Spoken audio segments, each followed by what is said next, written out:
Donc,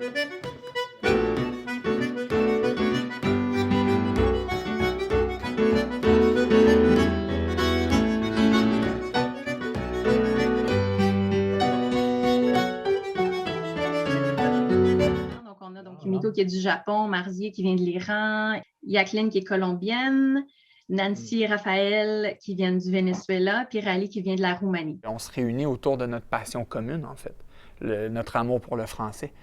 Ça aide beaucoup pour apprendre de nouveaux mots.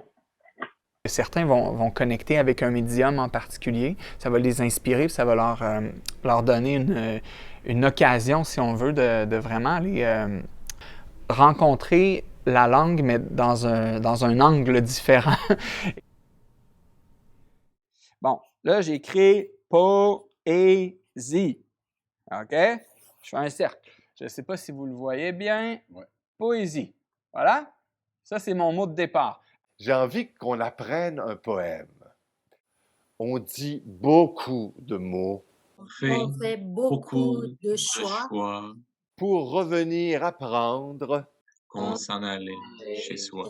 Aujourd'hui, je vous propose un atelier de slam dans lequel, attention, je vais vous inviter à écrire votre slam à vous et vous allez pouvoir le partager. Mais attention, ouais, je vois vos visages. Non, attention, ce n'est pas stressant, ce n'est pas de pression, c'est plutôt pour s'amuser.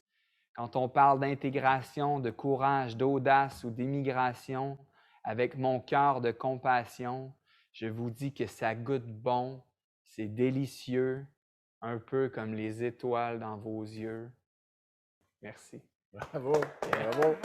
Yeah.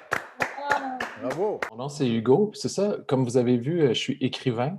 Vous avez reçu mon livre. Puis aujourd'hui, je vais vous apporter avec moi, à travers mes voyages, en fait, ce que je fais depuis 20 ans maintenant.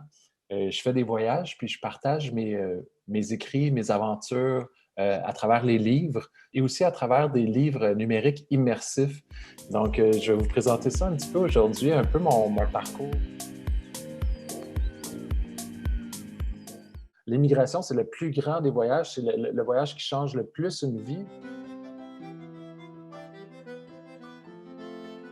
C'est vraiment un atelier pour que vous compreniez un peu plus c'est quoi votre nouvelle ville et votre nouvelle société.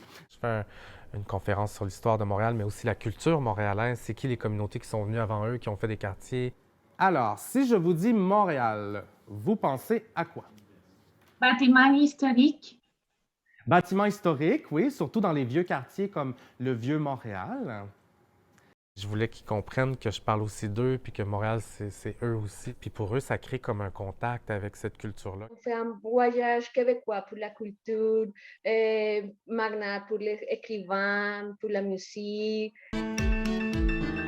On va faire de la gigue ou on va faire danser les gens. En fait, on va leur faire découvrir un peu les danses traditionnelles québécoises. À la main gauche, un tour complet, on revient chez nous. Donc, on y va?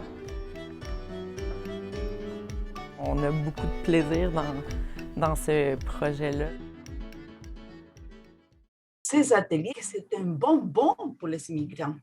Moi, j'apprends aussi d'eux beaucoup. Ça me donne matériel pour améliorer mon français, c'est important. Quand je vois les participants qui commencent à danser, puis finalement, on les voit avoir le grand sourire, les étincelles dans les yeux, puis qui aiment ça, pour moi, je me dis, ah, OK, on a réussi.